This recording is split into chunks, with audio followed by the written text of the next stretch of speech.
Welcome back to another episode of the Adventure Athletes podcast. In this week's episode, I sit down with fellow running punk Catrin Fenton to talk about her experience doing the Pegasus Slam. I've had a lot of slammers on. They are my close circle now, since not just doing the slam myself, but getting into the Pegasus community and the running punks as well. Obviously, we've had George on who's doing the slam. We've had Jenks and Laurie, who have both done the slam last year. We've had Luke, last week's episode, who is also mid-slam. We've had a lot of slammers. It's a very cool little community to be a part of, and Kat is no different. We talk about her experience transitioning from hockey into running and why she made that transition and why she's likely to stick with running from now on. We talk about her experience doing the slam. When this comes out, she would be one slam event deeper into the slam with only one more to go before she has completed it. So we look forward to seeing how she does with the rhythm coming up. We talk about her plans with running in the future as well. There's lots of different topics covered. I can't wait to get into this one. But first, we're going to have a quick message from our friends over at Soulmate. We're Soulmate. Whether you're new to running or an experienced runner, we've got you covered for both road and trail, from shoes to nutrition to running poles and everything in between. Use code ADVENTURE10, both in-store or online, for 10% off your order. And just before we get started, I just wanted to do the final little push for my fundraiser from my 6 and 6 challenge, where I completed the Pegasus Slam in a week. Now, I'm a little bit shy of my fundraising goal. I have completed the challenge. I have written some blogs about it and posted them. But to just get me over that 6,069 mark, I'm just asking for whatever little that you can give to Sport in Mind. I will play their little ad video just after I finish talking, but it's something that is really close to my heart, and I would really love to be able to help more people with their mental health through sport. I will be doing a lot more with Sport in Mind in the future, and I want to be able to give to them as much as I can. So if we could just help me tip over the edge to get that 6,069, I would really appreciate it. Every little bit helps. So here is a little bit of an advert to show you where your money would be going. Sport has the power to change lives.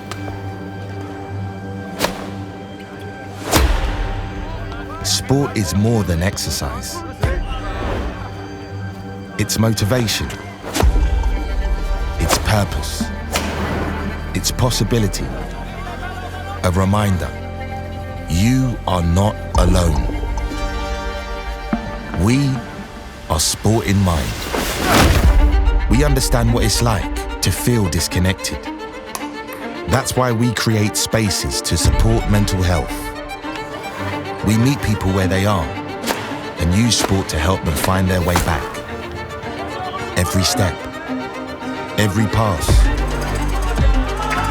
every moment shared builds something stronger. A community, friendship, a force for good.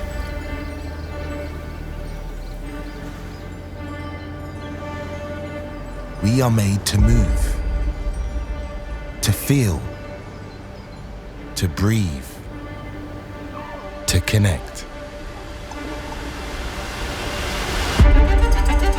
Sport drives us, but it's people who inspire us. Every day, every week, they get back up, they keep showing up, they never give in.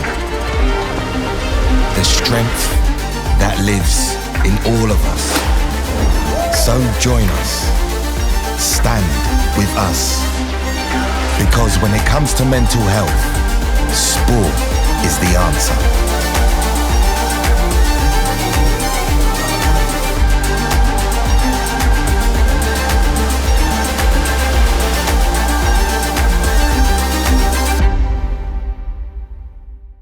And now, enjoy the podcast. What was your call to adventure? I would probably say old age, or more in, I guess, getting older, really.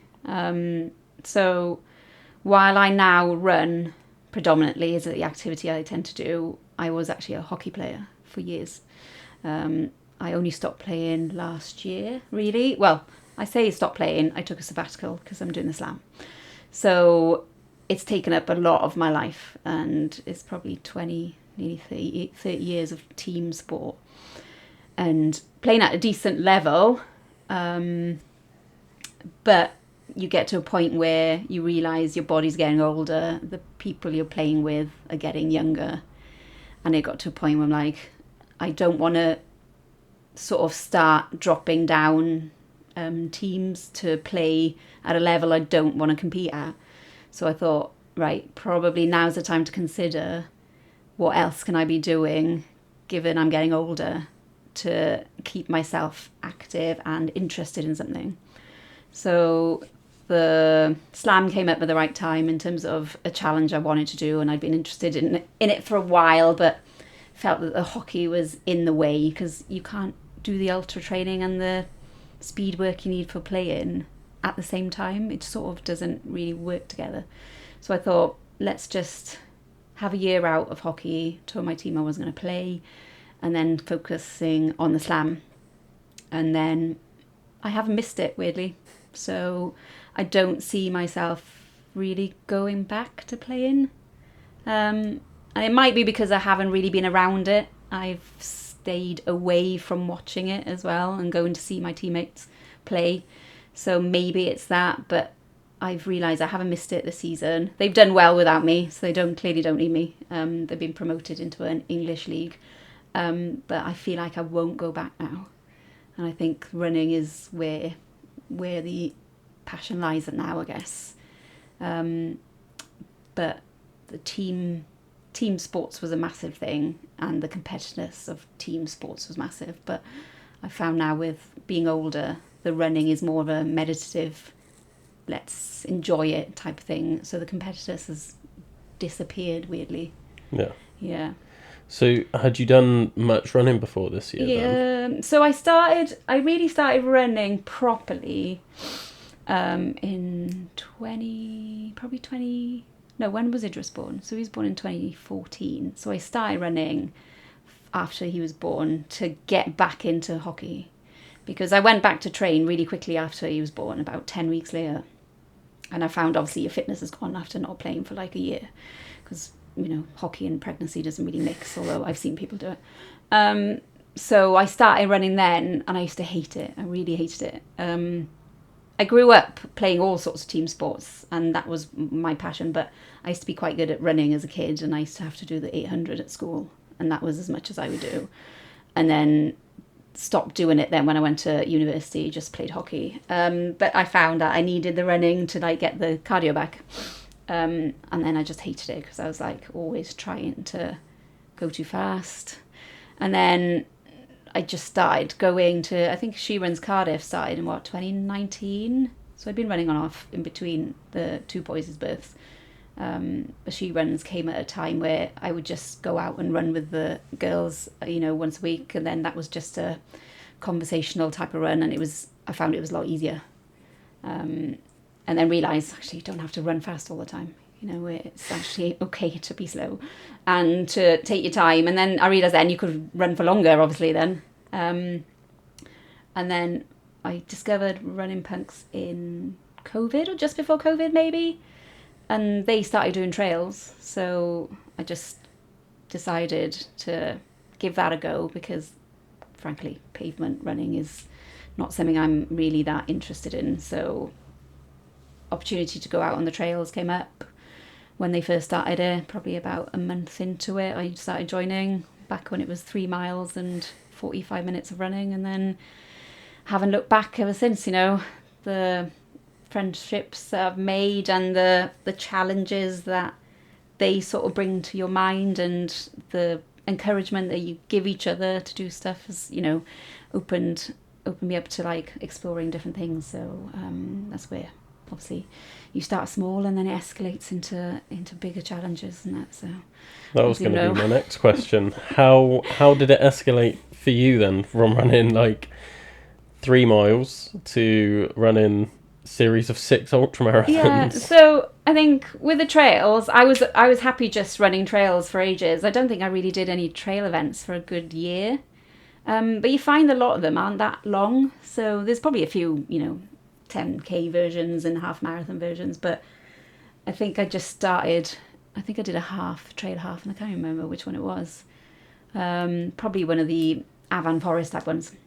And I really enjoyed that. And then just these adverts for Pegasus used to come up, and I just started to find people I knew were trying them, and I always thought they were too far a distance to try. But the more you get used to running, the elevation and the distance, the more you realise it is actually attainable if you train for them. So I think I did my first ultra, which was the Rhythm, I think, back in 2022. Did one that year, and that was it. And then the following year, I did 2. And then last year I did about 5. And I did half the slam last year, semi-slam, I guess, because I volunteered the rest. And then I thought, do you know what? If I can do 3 of them, I can do the rest. And then when you think you're going to be doing it on your own, you then realise there's a few people who are also like curious about it, and then it becomes this massive group thing that a lot of friends are doing, and it's brilliant. Then everyone encourages each other and keeps themselves going. You've got extra people to go out with and support, and you support each other and recce things together. So that's how it ended up being that, and it's going all right. So 2 more left, including the big one next week. Which I'm weirdly looking forward to. I volunteered it last year, so I've seen the different stages of people's deterioration in the day. I'm looking forward to it in a strange way, because it will be my longest run and probably my hardest. But there's a plan to do it as a group, so we'll see how we go on. Really, the end of the day has got to be done, isn't it? So, and then have a little like victory lap at the shorter one in September. So it'd be good. Yeah. By the time this comes out, I'm pretty sure like the whole slam will be finished. Yeah, we would have all done it. Hooray! Here's our medals. But I reckon we'll be all done. I think if everyone survives the Edam in good shape, then the Rhythm is fairly straightforward, I would say. Yeah. But I know a few of the slammers are feeling it, whether it's like niggles or just general like tiredness, or the anxiety around doing that big route, which we know is tough. But we're there to support each other. Yeah. Yeah.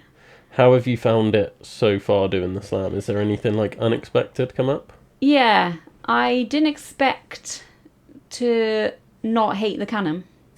So there's that was the one I wasn't like keen on doing at all. But actually, on the day, it was like neither a hate it or a love it type of run, but it was fine. The Howam was good. The terrain was a bit boring, but I loved the scenery, and we ended up running with a lot of people, and it was a really good day out. It was a good ultra to do, and I can see why it's a very good beginner's ultra for people. It was a lovely day. And then I decided with my PT, so he's been helping me with the strength I needed to make sure I did the slams in a decent shape with as little niggles as possible, to race the Vogum, because like I said, I'm not competitive when it comes to running, so I just go out for a good time type of thing. Good time, not a fast time.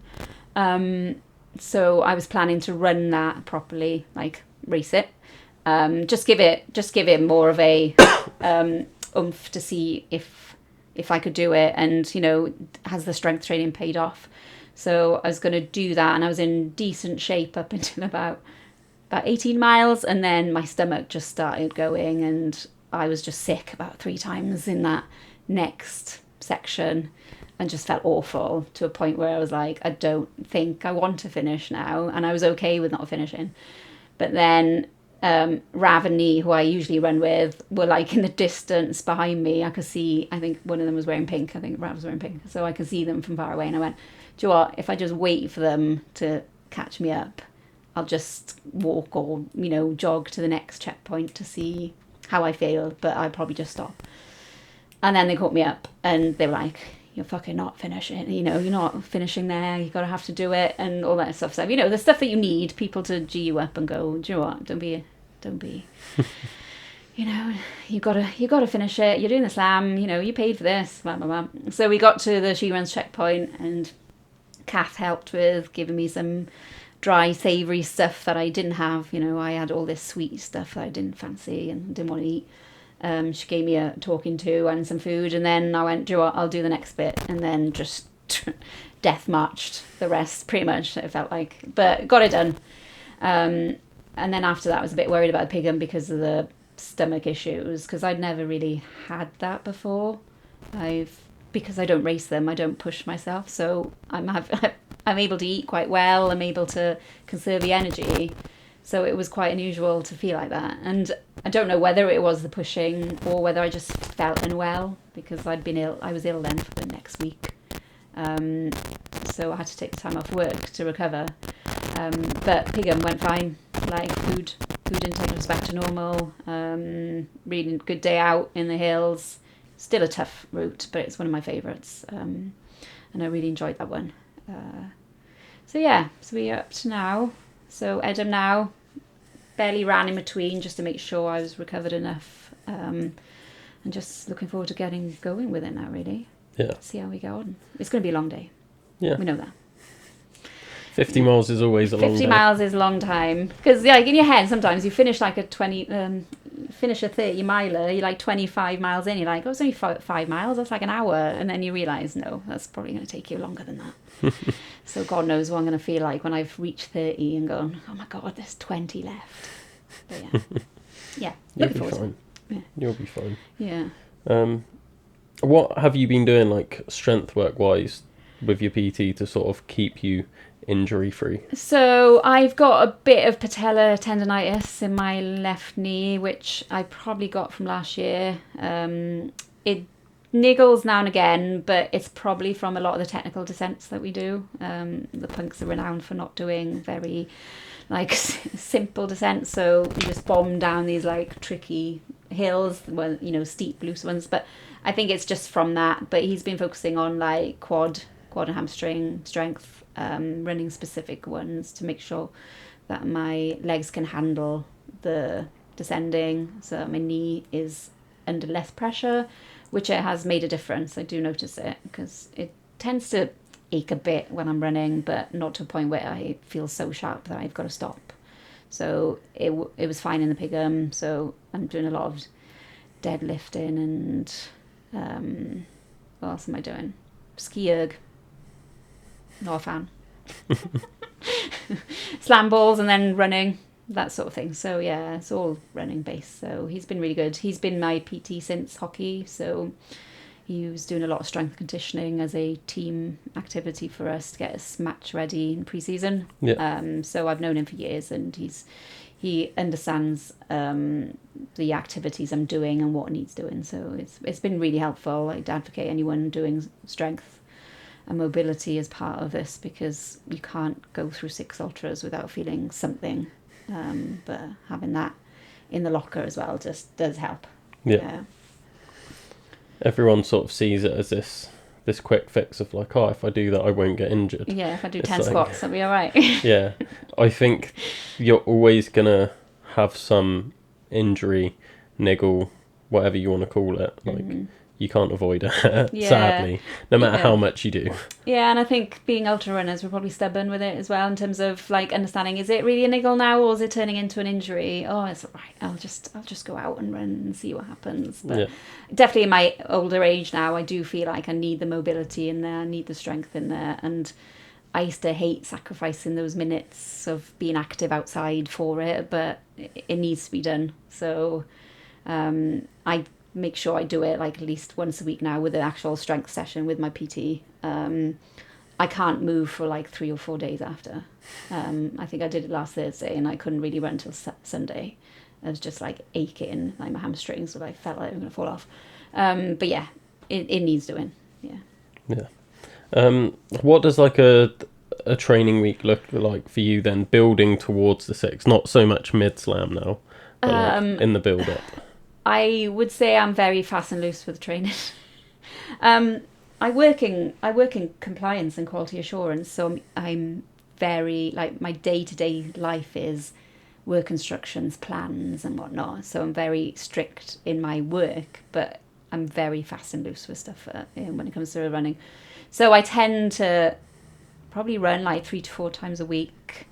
There's no set mileage in my mind apart from just get out, whether that's 3 miles or 10 miles, and then have a punk session in the middle, which helps as a tempo run essentially, because they can be quite quick, but I like that. And then for Saturday, Sunday is just some sort of longer run really. So I was just over the winter months just keeping my eye in with regards to keeping the mileage up, because I'd done a few ultras last year, so you feel like you need a winter break, but really you need that base fitness still. So I would do like between 20 and 30 miles a week, and then building up to Canham. It was essentially just training for Canham really, innit? Getting the mileage in for that. Not doing any road for that, I just did trails. So it was a bit of a shock to the system doing such a flat run, but it was okay. Yeah. How has your training changed then since starting the slam, like mid-slam? What does it look like? I think now it's just a reduction in volume, really. That's all it is, because I've just made sure the first week is barely any running apart from the Wednesday trails, really. Bit more walking, and then just I haven't really gone up to more than half marathon in between. I've just kept it quite low, because I think I probably respond better to the fatigue. Oh, there's less risk of fatigue, shall we say, by not going out and then smashing out another 20 miler or something in between. So I've barely run since the Pigham, which is fine, I guess, because I know it is. I think a lot of us are like worried that we haven't done enough training, but like the Pigham is a 30-mile training run for the Edam. It's the same. The Vogam was a 40-mile training run. It's just, and the problem with the slam, I think sometimes is like it makes you tick them off without really appreciating them all. So you feel like, oh, it's just a training run, but what is the bigger one? Is it the last one? Is it the biggest one? Is it your favourite one? I don't know. I feel like the slam is going to be over before you know it, and haven't appreciated them as their own little races, because we're just trying to tick them off. Yeah, I've never really thought of it like that, to be honest. For me, training is very much tick box. Yeah. I'm like, oh, event done. Right, okay, what's the next event? What's next? Done. Yeah. Right, how's this building for my next thing? Okay, that session's ticked off. Yeah. Yeah, I don't even write things down. I'm like, if I don't go out when I was planning to, I'm like, that's okay. I don't try and like cram it in. I can miss 3 or 4 days without running sometimes and feel, okay, that's fine. Busy lives get into it. The kids have got stuff happening, work and family commitments, so it is quite tricky sometimes. Yeah. How do you balance it all? I feel like I do balance it well, but my kids will be like, are you going out again? But they only see me go out like 2 or 3 times, because I sometimes fit it in before I see them after school. So I'm like, I'm only going out because you're going to bed in a minute, so you're not missing out anything. And then I try and do early mornings, Sundays. The advantage of not playing hockey now is I'm not out all Saturday, because hockey actually took more time. By the time you've met with a team, you're travelling, you're playing, you're coming back. It's a full day sometimes, but the advantage of stopping now is allowing the kids to have that time to do their own sport. So both are obsessed with football. So they're doing Saturdays now. So I fit training around. If they're in the park, I'll run while they're playing. Or if not, I'll just do it all on Sunday. Yeah. But yeah, I hope I'm giving them a good role model type thing, because they see me going out and exercising, but they sometimes see it as a burden as well. I'm like, oh, you're running again, which means we're not doing something. But if you ask them what they want to do, they're like, oh, I just want to stay in. Oh, yeah, could have gone out. But yeah, they're brilliant. They've started enjoying running themselves now, and they've been out on the trails a few times, but I do have to like pull them out with me. The youngest loves running down hills to a point where I can't watch him anymore, because he'll just send it like Misen would, just down the bloody hill in whatever shoes he's in, and I'm like, please don't fall over. But he hasn't yet. But yeah, it won't be long before he'll be coming to trail runs with me, probably. Nice. I'm sure. But yeah. Get him along to a punks run. Well, I got the merch. Yeah, it's just like, yeah. They're up to, my youngest is 7 now. He's done a 5k. He can happily do a 5k. So Tuesday punks for him then. He could run it. He could run a Tuesday punks. But yeah, give them a few years and then they can come along. Yeah. Have there been any kids come to a punks run? I know Tim's son Austin has, but he's a late teen. Okay. So yeah, there's a couple. Oh, Sunday. I think they've come to Sunday. Yeah. I don't know. Yeah.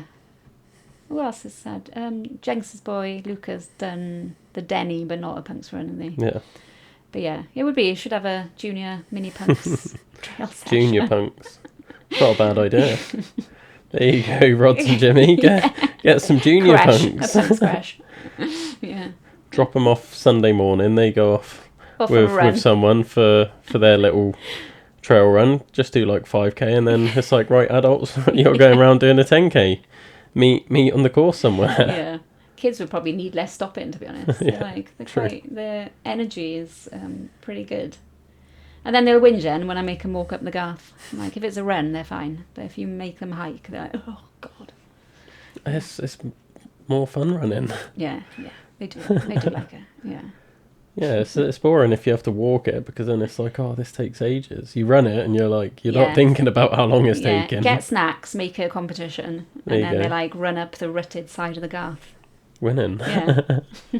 Sounds like a weekly thing. Good training plan. Get them ready for Put like them a down, Pona. good idea, maybe. See how they get on.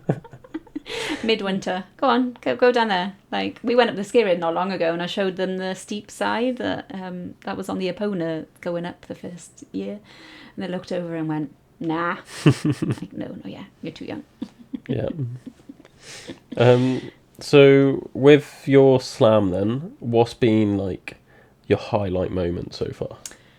It isn't actually a running highlights per se for me, but in the pig, we were at the She Runs checkpoint, which is the last one, about 10 miles out, isn't it? And we were refueling, sitting outside, and this girl who we'd passed on the road down, she came in and she went, I'm stopping.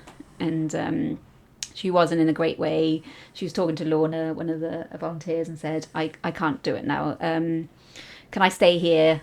And Lorna's like, sure, have you got any way to get back, and trying to organise the logistics. And then I overheard this, and I was like, I see that you want to stop, but how about you just sit for a minute, get something to eat, and then see how you feel. Because she didn't look injured. She wasn't injured. She just had enough. She'd been in her head for like an hour, she said. And she was just really struggling, and she was on her own. And I was like, just sit. You've got plenty of time. It was like, you're 6 hours in or whatever then. It's like, just rest, refuel, have a think for 15 minutes. If you feel still shit then by all means, stop. But me, Rav, and Neat decided we needed to get going. And I was like, we're off now. It's just one hill, albeit Sugarloaf or mountain. And then you're done, So we went and didn't think of anything of it. We finished. And then while we were waiting for others to come in, I saw her come down the finish line. And I was just like, thank fuck she finished, because I thought she would regret it not finishing. And I was like, I felt rubbish in the Vogum, and I knew if someone said to me, you can't quit, you're fine, get on with it, I would be like, yeah, okay. It was lovely to see her finish, and she was appreciative of people telling her, can't stop, you've got to try. Yeah, and that's what the ultra community is really good for, is people geeing each other up and being mega supportive and going, right, you can do this.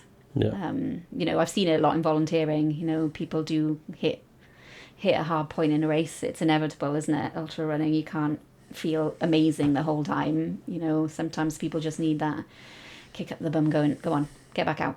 Yeah. Take a Freddo and then you're fine. You know, so that was one of my highlights, and just seeing everyone doing well, seeing people finish, and you know, that sort of thing. That's what I like. You know, the seeing people succeed in doing these hard things, really. Yeah. And that's why I like the volunteering. I might see them at a certain point in the course, like I did Epona at the beginning this year. I did the first checkpoint, so I saw everyone when they were fresh, and it was lovely because I got to see everyone and they were all having a nice time. But then over the weekend I couldn't do any more volunteering, but I saw on social media people finally finishing or halfway through, sharing stories saying they were struggling, but seeing them at the beginning and then at the end knowing they'd gone through it and finished is lovely. And same with Wild Horse, the amount of broken people I helped. 160 miles in with 40 miles to go. Some of them looked awful and thought, how the heck are they going to do the rest? And then seeing their finish line photos and they're smiling, like, best feeling, knowing that you'd helped them a little bit, and and they made it. So yeah. So what got you into the volunteering stuff then? Because I think that's probably what you're most known for. Yeah, probably. I probably volunteer just as much as I run, to be honest. I don't know. Like, I think it's that whole wanting to give back to a community that gives you something. You see sort of the behind the scenes as you're running, but you're in and out so quickly you don't see how it works. And Reese and Keris, especially with Pegasus, do a really fab job in like hiding how hard it is away from everyone, because everyone gets stuck in. Everyone's got a job. There's a lot of things going on to make sure everything's at every checkpoint and there's a right amount of fueling and water and stuff. I just wanted to help with that, because if you don't have the volunteers, you know, you can't run the races. It was the same in hockey. I ended up qualifying as an umpire because if you don't have someone officiating the game, then you're not playing. So volunteering has always been something I've done, you know, and I just love seeing people coming in and being appreciative of your work, you know, your help and your work and whatnot, and you get to know people quite well from doing it as well. Yeah. And you know they're all similar people. I think I volunteered with Ellis, who was on the podcast not long ago, and I didn't know who he was, and we were just chatting in the checkpoint, and I was like very much like, oh, do you do some running? And he was like, yeah, I do a bit. And then it was only after I saw the podcast I realised that he's a phenomenal runner, and I was like, I didn't even know. Yeah. I just thought he's just one of the volunteering gang. But you know, we don't realise how many are really good runners in their own right, and they use it as a way to stay involved when they're either injured or, you know, don't fancy that run and whatnot. So Pegasus look after the volunteers just as well as runners, and you know, I'm more than happy to give up my time to help with that as well. So yeah, it's good. What's like the highlight moment from your volunteering? Because I think that's the thing that not a lot of people get an insight into. There's probably a lot. The silly conversations you have with each other when it's like 3 a.m. waiting for runners to come in the dark. You know, you do get to know people quite well. What's good about volunteering as well, you can actually do a bit of the running, you know, route marking and stuff, so you can actually not just help people on the day, but you can actually go out and explore the routes and then go out and mark the course up with the ribbons and the arrows and stuff. So that's fun. What else do we do?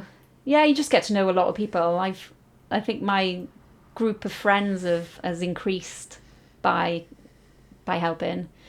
I think you know, doing the slam, you get to meet like 20-30 new people every year, and I'm very much like, when we're running next to people, I'll start a conversation with them and like, are you doing the slam? And then you find out they are, and then you get to know them a little bit about where they come from. There's a lady at the Pigham that we met. halfway around, and then it turns out she lives in England and she's friends with the girl I used to play hockey with. Oh. It's just like a really small world everywhere. Yeah.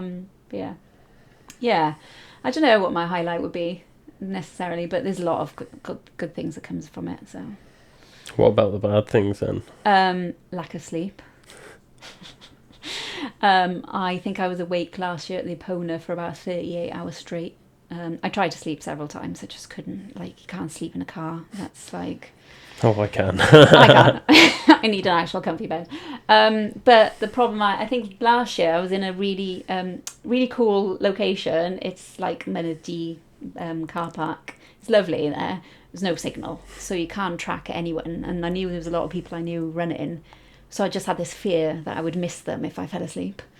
So I was like, okay, I'll try and sleep. Maybe there won't be anyone coming in a minute. And then I just couldn't. And then I ended up, being sleep deprived for about 2 days. And then they're always down windy lanes and you have to drive and you're like, shit. But they've changed their policy now, so you can only do like 12-hour shifts. Yeah. Although I think people still get around it somehow. Yeah. Have like 2 or 3 hours and then go back out. But They tend to like then try and like start unofficially crewing people and things like that. People are just mad. Yeah. Like they just love it. Like I would happily like stay awake, and I have done. Wild Horse, I was awake all night, and it was fine. One night is fine, but yeah, that can be hard. But all the time you're busy, so I think I made 20 bacon sandwiches during the Wild Horse in total between like the hours of 2 a.m. and 6 a.m. But yeah, the sleep is the hardest thing, I think. Yeah. And feet. Yeah. I'm not touching anyone's feet. I can look at them now. You've got but like I can't touch you've got them. two types of volunteers. You've got the ones like you that are like, I'm not going near feet, and then you got the ones that are like all over it, and there doesn't seem to be like an in between. Like, oh, I'll do it, but like I don't like it. It's either like full in or like no, that's disgusting. Yeah, a lot of guys I know now know I hate them, so they'll send me pictures. And I'm like. No. That's sounding like a different sort of podcast. Like only fans type thing. I'm like, oh, I don't want to see that. Yeah. But yeah, it's too late now. I can't unsee it now. But yeah. But sleep, yeah. And you might. I don't know whether you'll struggle with that in the 6 in 6. Do you think? Do you think you'll sleep well in between? Probably. I don't know. I don't sleep very well the first night after an ultra. I don't know. I mean, I didn't think I was going to sleep after the weekend, and I got back and like the flat out straight away. Didn't take much convincing to get me to sleep. Yeah, I guess. But I guess that was because it was an overnight race. If you finish at like I've been practicing like overnight ones. Have you? Okay. Yeah, like I've been doing all of my like supporting for. True. Like I did like Wild Horse with Lizzie. Yeah. I did the FKT with Chelsea and. Yeah. They're all overnight ones, so I've got really used to doing overnight things. Yeah, I found that funny over the weekend because there were people like not complaining, but like being like, "Oh yeah, like the night really didn't help," and but you signed there up was for it. going to be like puddles, and they're like, "Oh, we had to go through these bogs," and I'm like. Kev posted pictures like I say to people, you signed up for it, so you can't blame yourself if you can't sleep. And I looked at the bogs and went, I'm sad now, I'm not going. I love a muddy one and a boggy one, which is why I'm not so keen on summer because it's just not wet. I just remember that because it was laps, so you got like one loop that goes one way and then the other loop's reversed, and I was going the opposite way to Rich, and I remember like I had to go through the bog at the start on my lap. Yeah. So he was coming through at the end, but I was like ahead of him. So I was leaving for my second lap. So when I was coming back to the bog, he was coming through it. Yeah. And I just remember like it was his first time through the bog and he's like trying to tiptoe around it. And then I'm just like sprinting through the middle. I'm like, yeah, you don't know what's to come yet, mate. I see on Punk's Run sometimes in the like Wednesday. We've all been out in the winter. We all know what's happening, and people are like skirting around it. I'm like, just let it go through it. You're gonna get wet anyway. Yeah. But I guess if you're out there for the long haul, foot care is important. Yeah, but like you can't avoid it. There was like a kilometre of just like bog. Yeah. Pretty much. I'm gutted now. I didn't do it. But yeah. Did you change your shoes? Once. Yeah. And your feet were alright? Yeah, my Yeah. feet. I've never had foot issues from running. Yeah, same. The only issue I had with Pigham is because of the steep descents, my toes started bashing by the end into the front of my feet because you're just coming down steep hills. But Yeah. I don't usually have issues with blisters and stuff. But I change my I keep my feet guessing by having different shoes on all the time, just to make sure it doesn't get used to one pair. Yeah, I was gutted to miss the bog. I was expecting feet issues from this because everyone was moaning, Yeah. but like going through that bog, the amount of stones and stuff that got like kicked up into my shoes, Really? Okay. and I was just like, I'm not even bothering changing shoes because I know that I'm going back through that bog. Yeah. So true. like I just kept the same shoes and Yeah. socks on for most of it. I think I changed at like just the halfway point, and I just changed once, and that What was was the it. slag heap like in the rain? I mean, it wasn't really raining that much. Was it not? No, we had like a bit, but yeah, it didn't seem any different to me. I do like Kev's races. Like I did.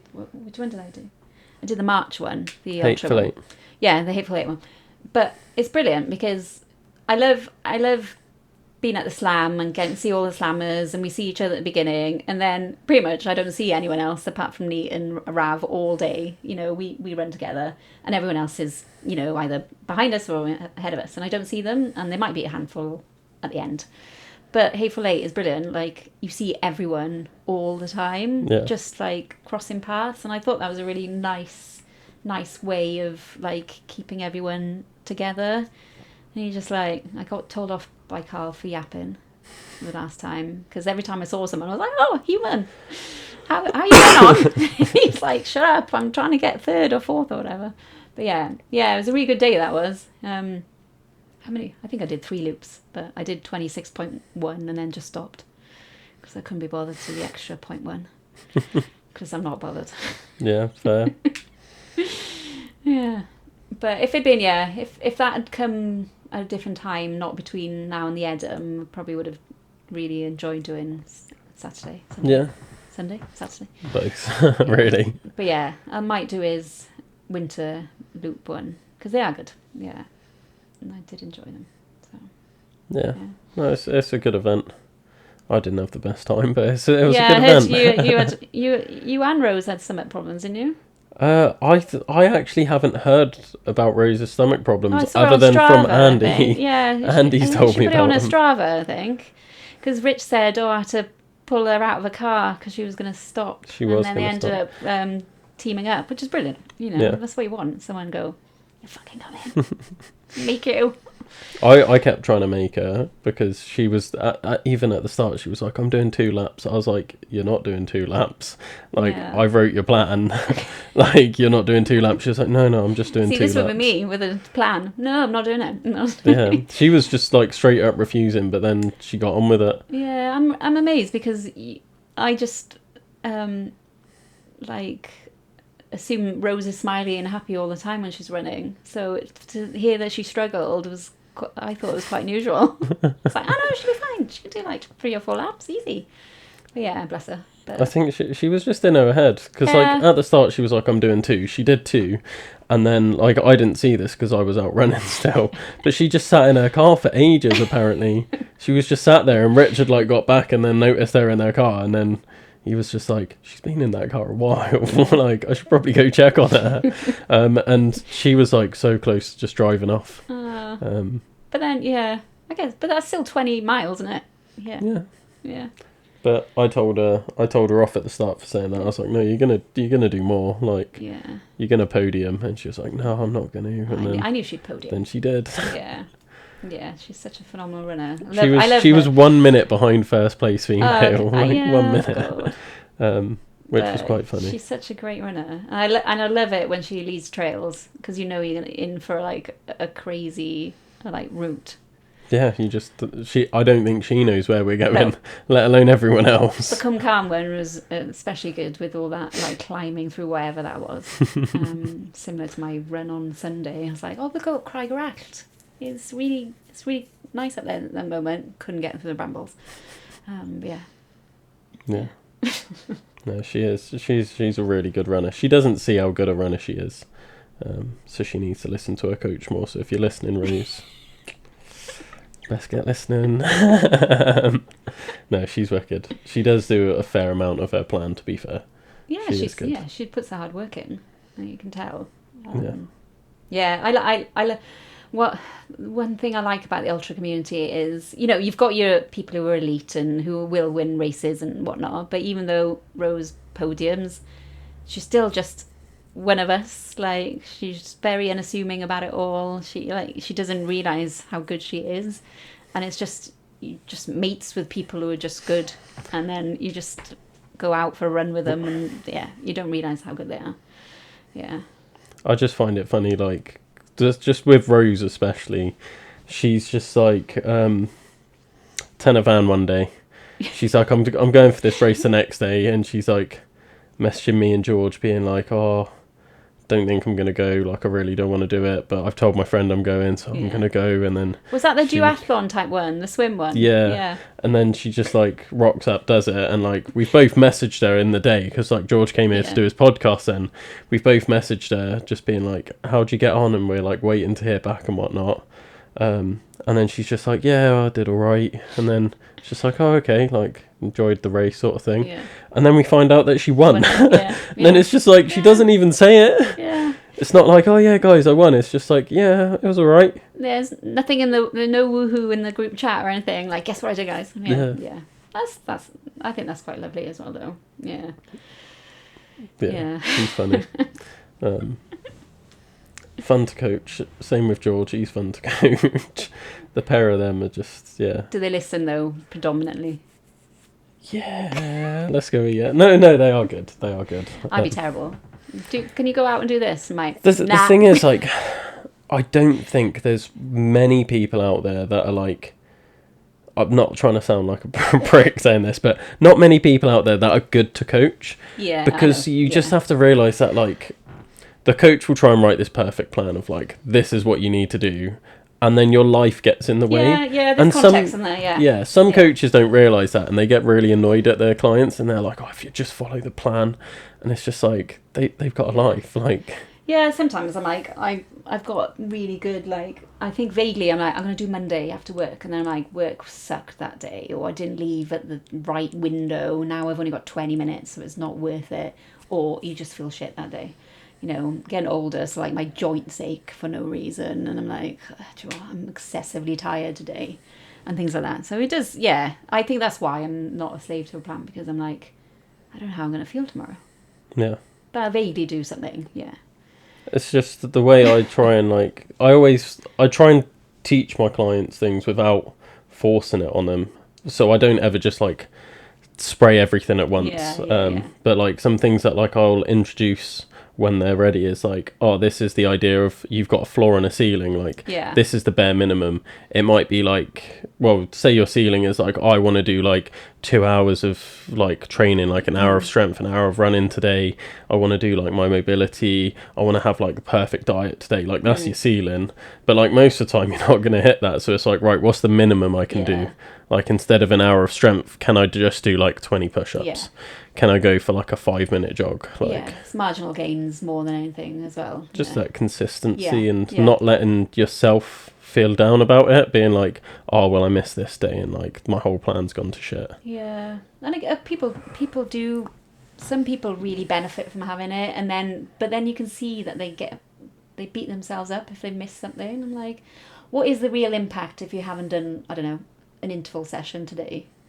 You're still probably going to run the rest of the week or whatever. You might be 3 miles behind, but in the grand scheme of things, what does it matter really? Yeah. I don't know, but yeah. Okay. It's just if you see the patterns coming up of like, oh, they've skipped their interval session every session. Like, they're really not doing their speed work. Then it's like, that's when you question it. But like once every now and then, and especially depending what's going on in their lives, like, have they got any niggles? Have they got like something happening outside of training that's stressful? Like, just considering people's lives basically. Do you coach them with their nutrition and their like sleep and stuff? Do you look at that data? I advise them. Yeah. Again, like, there's only so much that I can tell people before they get pissed off at me for like trying to control their lives. But then also, like, a lot of what I get is like, I'm not the best for nutrition myself. I know a lot about nutrition. The amount of crinkly snack packets I hear. There's on trails. nothing wrong with my No, my me trail neither. snacks. I'm the same. I'm like, I'd eat what I enjoy, but I know what I need to eat sometimes. But at the same time, I'm like, it is what it is. And like sleep, like I don't sleep enough, and I know I don't sleep enough. And I know I train too much, and everyone knows I train too much. You need a coach. I've had coaches. They hate me. I'm the worst person to coach ever. Yeah. Okay. So I think sleep for me is a non-negotiable, really, and I would say I'm quite good at it now. But I think it's probably Garmin's probably lying to me actually. My Garmin tells me like last night I had 98 score on sleep. But I think a lot of the time I'm actually awake, but I'm just not moving and I'm restful. So I'm tricking it. But I stopped drinking last year, and I didn't drink a lot anyway. I probably just have a bottle of wine on a weekend, and it would last me like 3 days. But I noticed my sleep was terrible when I did. And with the slam, I was like, even being slightly hungover, I just can't run. I know people who do easily run on hangovers, and like, just, how are you doing this? I know some people that run drunk. Yeah. Well, my husband's gone out after 4 pints before and backed out a 10-miler. I don't know how he does it, but I couldn't do it. But I'm like, as soon as I stopped drinking, I noticed the sleep got way better, and that's the only thing that would stop me not, going back. Like, I'm not going to say I'm going to be teetotal forever, but I don't miss it, and the sleep is, is needed more than having a glass of wine here and there. Yeah. So, but yeah, I think my recovery between races is because the sleep is pretty good. Yeah. And I don't overtrain. I make sure I have 2 actual rest days at least. Yeah. With nothing, like even no active recovery in there. Like, yeah. Whether you see some people say active recovery is still a 3-mile run.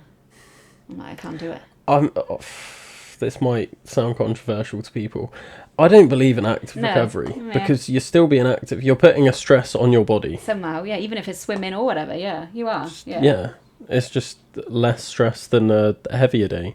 But what's less stress than active recovery is actual recovery. Just sit on your ass and watch sleep telly. and eat. I'd love to watch telly, but my kids are just like, can we go and do this? I'm like, yeah, fine. I'm in awe of people who do activity all the time.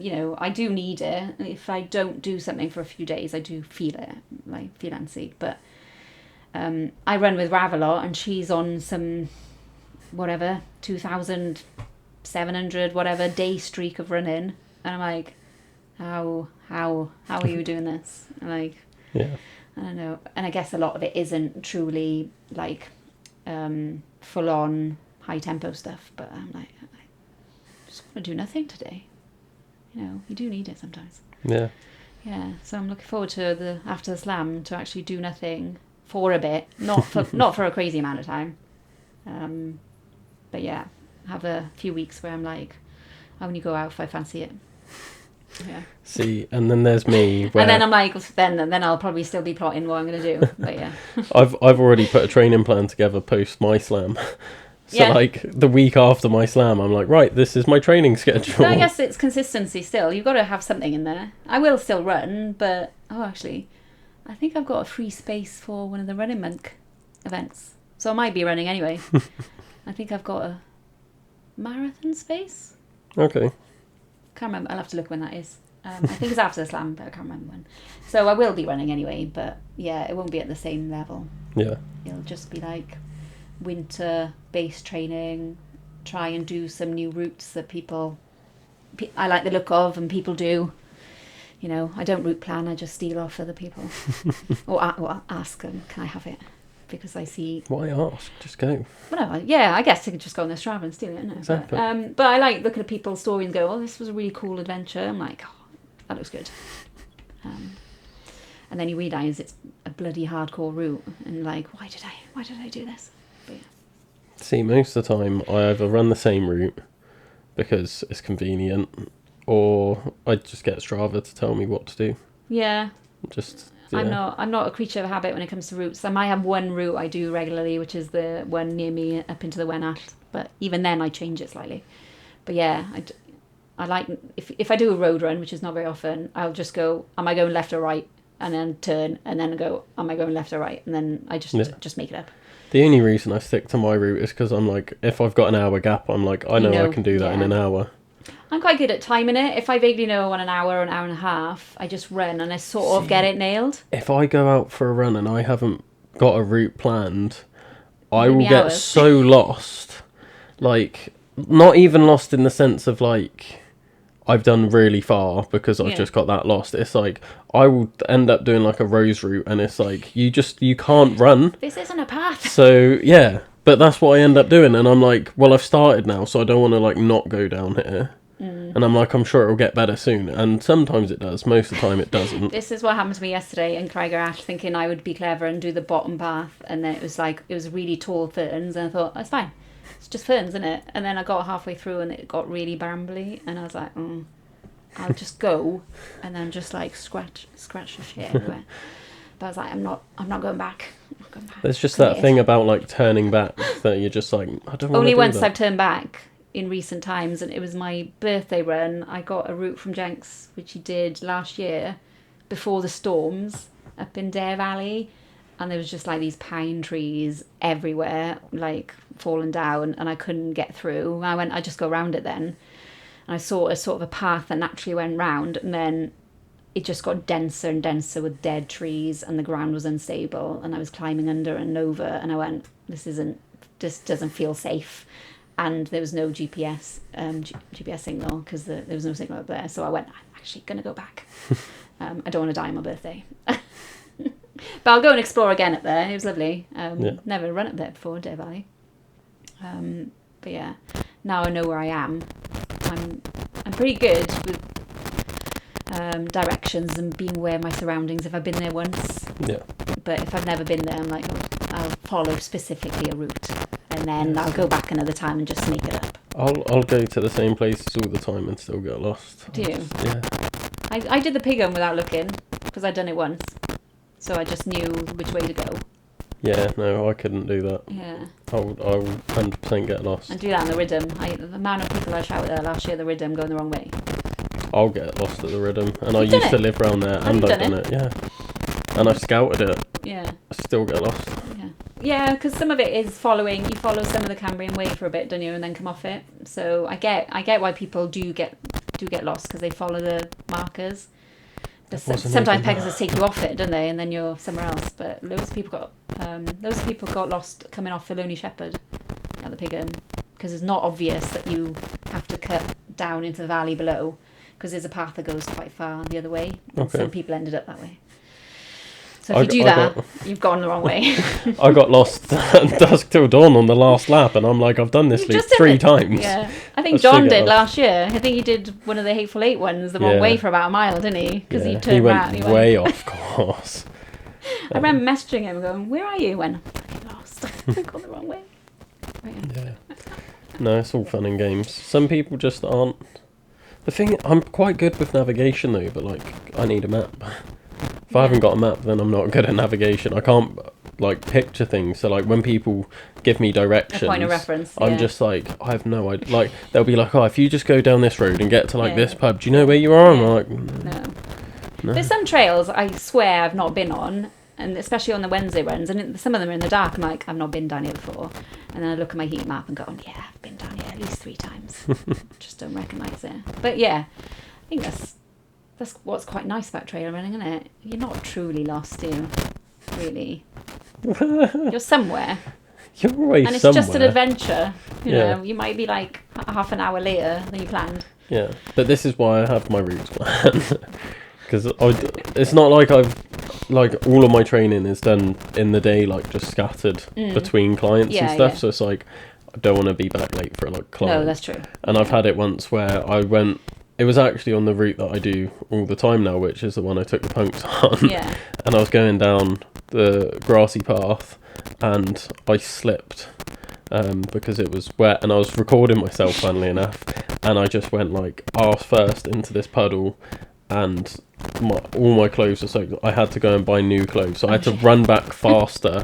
So I had 5 minutes to go to the shop to get clothes, so I could have dry clothes for my client. So you can't be professional and you're like mud splattered. Yeah. And that was going to be like a long shift. I think I had like 4 or 5 clients in after that, and I was just yeah, like, you don't want to be wet and stuff. just dripping mud around the gym. So yeah, I try and be a bit more sensible. Just keep with it. spares in your car. That's what I do. Well, I always stuff in usually my car. do, but yeah, I didn't that day. Yeah. So. It's just in case you saw yourself, just in case you have to go somewhere else after. Yeah. Yeah, not fun. So after the slam then, I already know the answer to this, but what have you got lined up? So I've got this race that I've forgotten about, and then I'm not sure yet. So next year's plans are a bit up in the air at the moment. I'm not really sure what I want to do. It's just whether, because I don't train to compete, or compete with myself. I just run for the fun of it. It's like my idea of my capability is probably lower than what it could be. A lot of the time I do races and go, I could have probably done that faster. But then I'm like, but do I want to do it faster? I'm not sure. So I think after the slam, I know I probably won't do the slam again. And I know some of those races I won't do again because I didn't enjoy them as much. But I don't know what my plan is next year. I've got a space for the Epona. It's whether I do it or not yet. Haven't decided. Okay. But it's the one that intrigues me the most because I love the mountains, and I've seen so many people do it now. And I know I'm capable of it. It's just putting the effort in, isn't it? Yeah. Need a plan. Yeah. Need a plan. Or not. Or a plan I won't follow. Yeah. Yeah. But yeah. But things like Epona is all about exploring, isn't it? It's one big explore. And I've always been one that's more enthusiastic about running when I'm exploring somewhere new or going places that not many people go, and hitting a mountain, seeing all the views, That's a lot of trigs as well. Yeah, that's good. Yeah, a lot of dancing to do. But yeah, it was good. It's been good recently. A lot of the punks runs on Wednesday we've been hitting new trigs. So we did that one last week. Yep. Which didn't feel that risky. Maybe because there was too many of us. Yeah. But yeah, and we did the Fairwater one, didn't we, last week, or the St Fagans one. So that was another one ticked off. Yep. Yeah. We'll see. I'm still gonna be running. I'm definitely not going back to hockey. I've decided that because I thought I might do, but because they've moved into the West of England League next year, there's more commitment in terms of travelling, and I don't want to be away all day from the kids, and an 8-hour ultra is fine, but it's once every month for 6 months, whereas hockey is like 20 weeks of the year, every week. So it's a lot of commitment, and I'm, getting to a point where that's not what I want to be doing now. So yeah, watch the space. I'm very good at. I think the punks will know me as someone who will influence others to do stuff. Just like gentle nudging of people, you can run an ultra. Why don't you sign up to the Rhythm? Or, you've done 2 ultras. Why don't you sign up for the slam?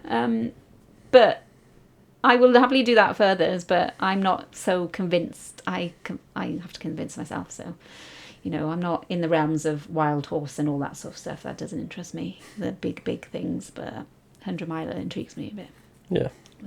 I mean, you say it as if like 100 miler's not a big thing. No, I know this is a massive. company we're keeping now, isn't it? Like we've normalised. It was just 30 miles. Yeah.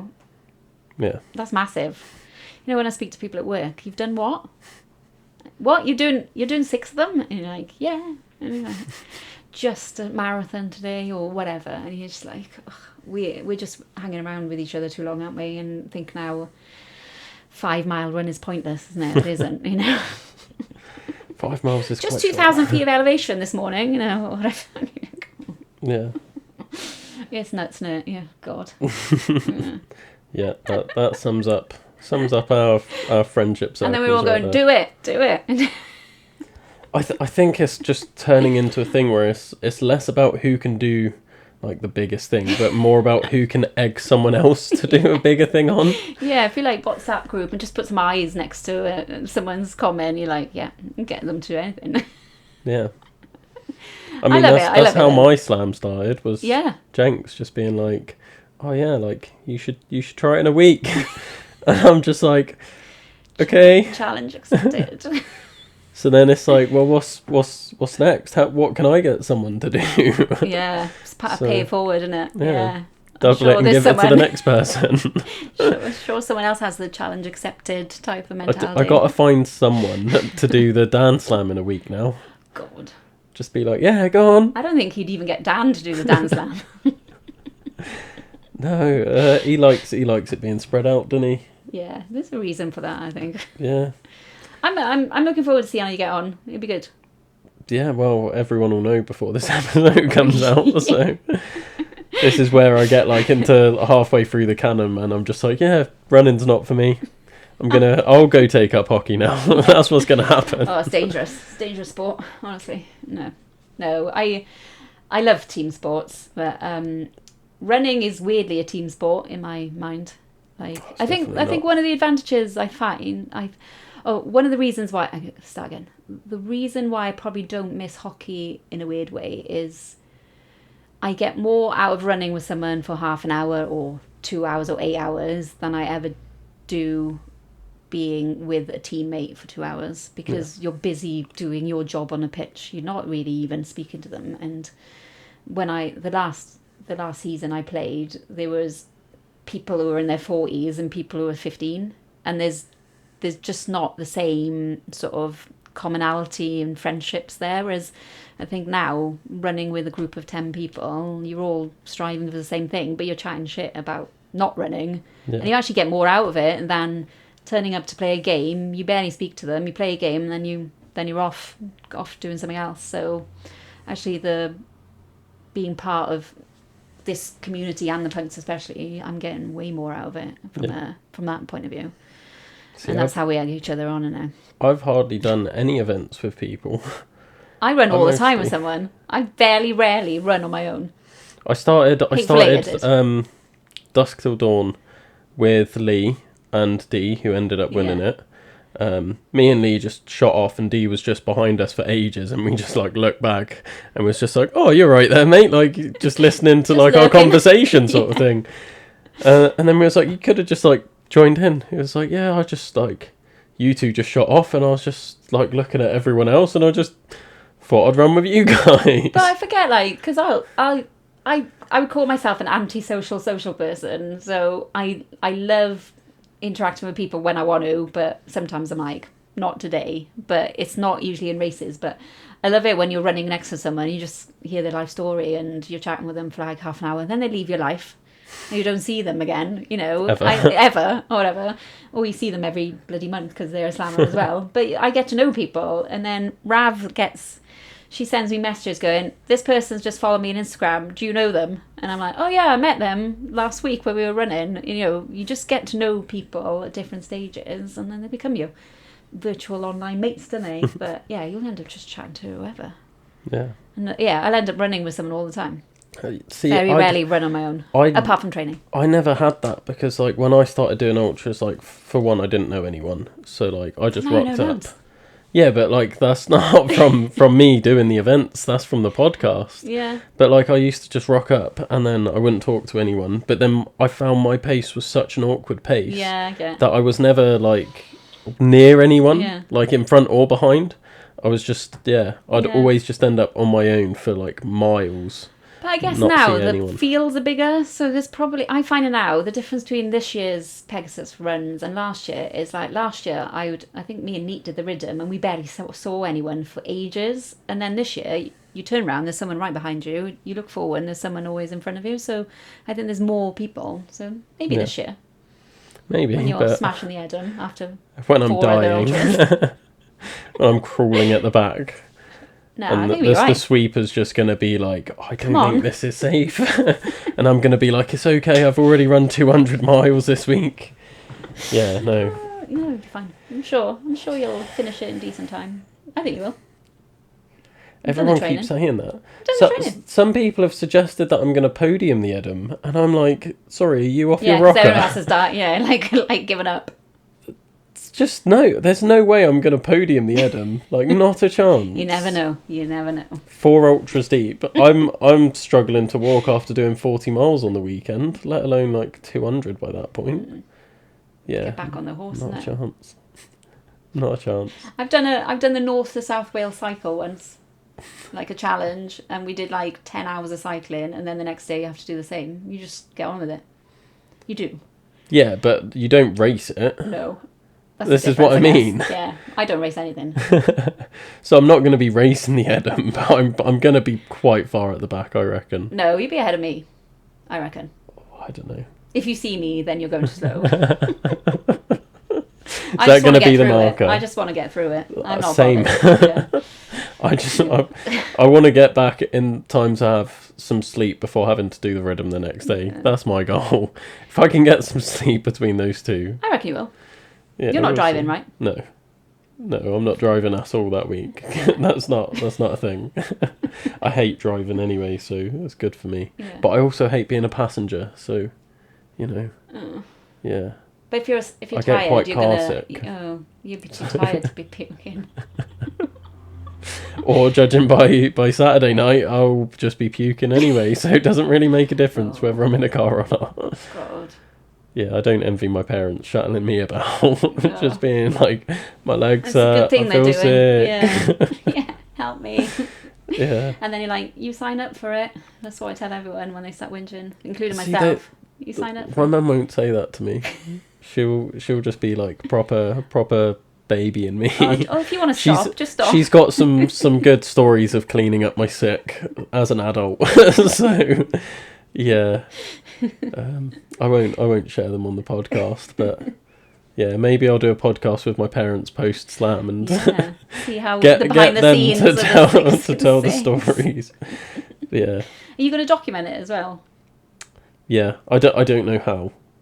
Have you got pacers who can document it? Yeah, I got ideas, but I want to do like a daily YouTube video, but I'm not gonna have time to edit it. Like I was just gonna use my Yeah. 360 cam Yeah. and just do like a really just short vlog, like like a 5-10 minutes. Yeah, like a raw Chuck one. it together. Yeah. But I just know I won't be able to edit it, so I need to find a way of getting clips to someone that can, Then because can I want yeah. it like out that day or the day Yeah, after. 'cause it's not. Yeah, you want people to feel it while it's happening, because that's what's good about Epona and Wild Horse this year with Paul and Jenks documenting things. You actually felt immersed in it a bit more, Yeah. which is, sometimes these races are so big you don't see anything until the end, and so it was really cool seeing like the natural decline of people over time.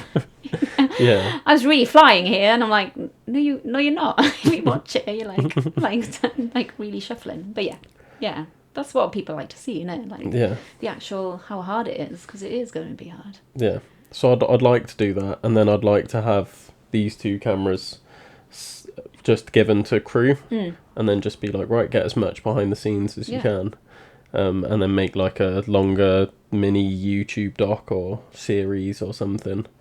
But yeah, that's the plan, but I'm not that good at planning. This is why other people are doing The plans irony. for me. I'm good at like coaching, I'm really good at that. You've got a Joe in your life, so you're fine. Exactly. She's, Yeah, she's on everyone it. needs a Joe. She's on it. Yeah. I need a Joe because I'm just. How many times is she voice noting you every day? I can't count that. She's Yeah. brilliant. She's She really is. good at planning. She's wicked. I don't think it would be happening if it wasn't for her, because I'm like, here's a big idea. And then I'm Yeah, like, yes. I'm just going to go do it. Yeah. And everyone's like, how are you going to go do it? Think I about don't it, know. yeah. They're like, have you booked time off work? I'm like, yes, I need to do that. Yeah. Okay. How are you going to get between Step places? one. Yeah, okay, you need a car.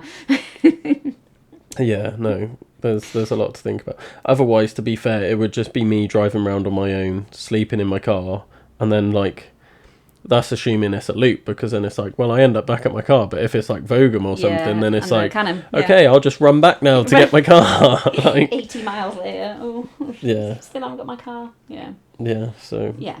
Yeah. It's, ideas in principle, they don't gather, they don't gather momentum until you have a team behind you considering, right, how are you going to do this? Like, how much food do you need? How many people do you need? Like, Yeah. where do you need to be at certain points, and other checkpoint locations accessible and stuff? Because I guess some of them are on private land, right?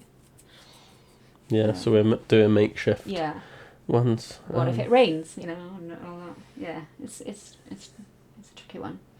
What if they haven't got what you want to eat? No, there'll have to be shops. Yeah.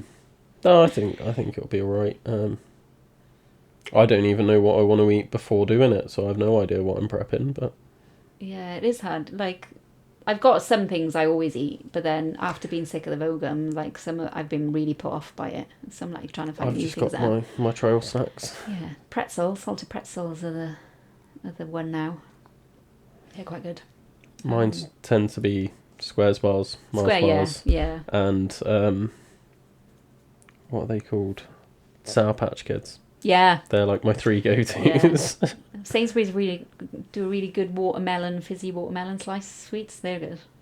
See, I'd get the Sour Patch Kids versions of those. Oh, the Sainsbury's ones are cheaper. But yeah, they're good.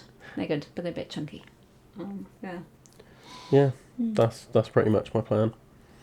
Week of junk food. Pretty much a standard week for me, so... I think that's allowed during ultras, though, isn't it? It's the way you can eat whatever you want, and then in recovery as well, like if you want to smash out a tube of Pringles, crack on.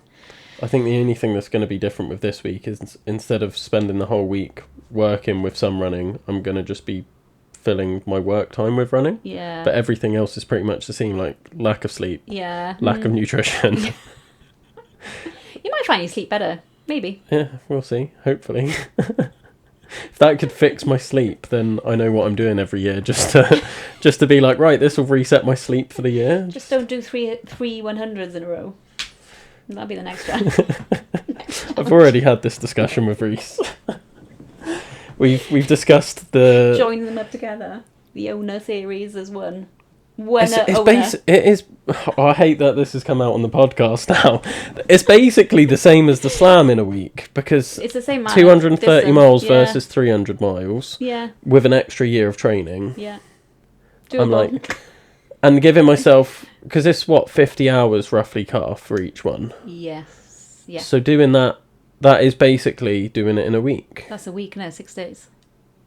So I'm like, it's doable. This is what I mean. So the ideas there. There's plenty of other ideas. Yeah. But that's one of the ideas. And then Reese was like, oh, and then after that you could link up the 200s. And then I'm like... You'll have a round Wales perimeter one eventually, I'd imagine.